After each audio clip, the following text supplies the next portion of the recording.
What's up, vets, military, active duty? Hey, today's bang is going to be on just because you have sleep apnea diagnosed doesn't mean you can get benefits for it. Tune in. You're going to like this one. So, first off, yes, you're a veteran. You go in, you hear you can get 50% for sleep apnea. You go in, you get a sleep study conducted. It comes back, okay, you diagnosed with sleep apnea. Mild, medium, severe, highest level, whatever the case may be. They give you a CPAP machine, and then you think you can run and take that diagnosis to the VA. The VA is more than likely going to deny you. Just because you have a diagnosis of any disability doesn't mean the VA can render service connection. The way you do this is by either filing direct, meaning if you file direct, you have in-service complaints of sleep issues, sleep disturbances. You know, a single complaint goes a long way once you separate from the military.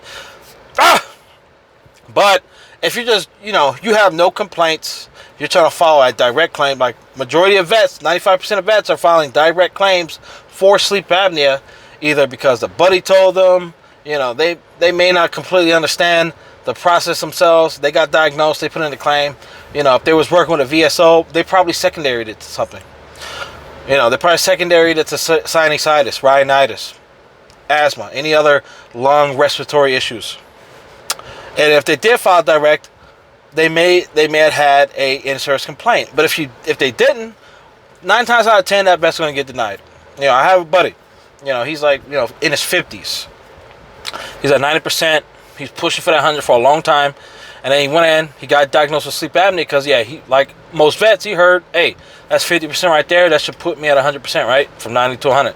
No, that's because he went in, he got a sleep study in the VA office, got diagnosed, mild to severe, put in his claim. He tried to direct service connect sleep apnea 25 years post-military service with no in-service complaints. The VA denied him. So how do you expect for the VA to, accept medical evidence for a diagnosis of any disability and you have no complaints, you have no sufficient medical evidence to at least link it to a causation to be a secondary? It's not going to work out. It's not going to work out for you that way. So the way I would do it, the way I did do it, at least for me, I had in-service complaints of sleep issues. Had multiple complaints, couldn't sleep, will fall asleep in random places, choking on my tongue, whatever the hell. Fall asleep while I'm driving.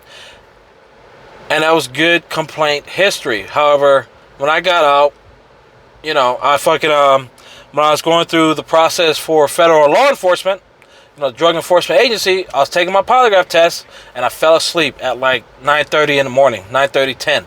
Then that special agent, they woke me up like, hey dog, we think you got sleep apnea. I was like, sleep apnea? What the fuck is that? So whatever, went to the VA, took a test, took a sleep study, came back, yeah, I got sleep apnea. I'm fucking choking on my tongue a couple of times throughout the night, whatever the case may be.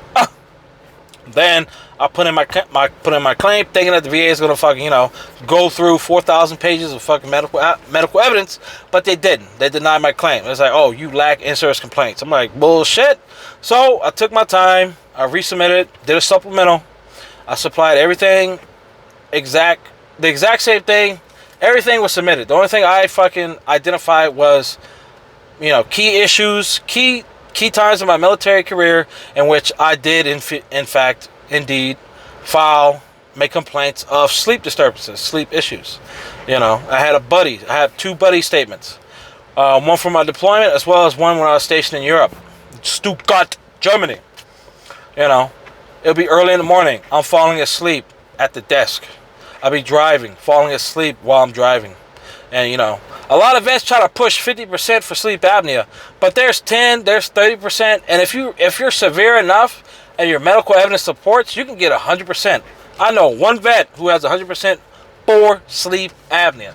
So, yeah, 50 is cool, it's cute, but not all y'all are going to get it, especially with some half-ass medical evidence, and, it's not going to work out. So, y'all like this type of content, motherfucking tune in. It's bright out here. Your boy over, look, boy over here sweating. But until next time, this motherfucking Debo out. Hope you have a good Saturday. Motherfucker, stay Gucci with it.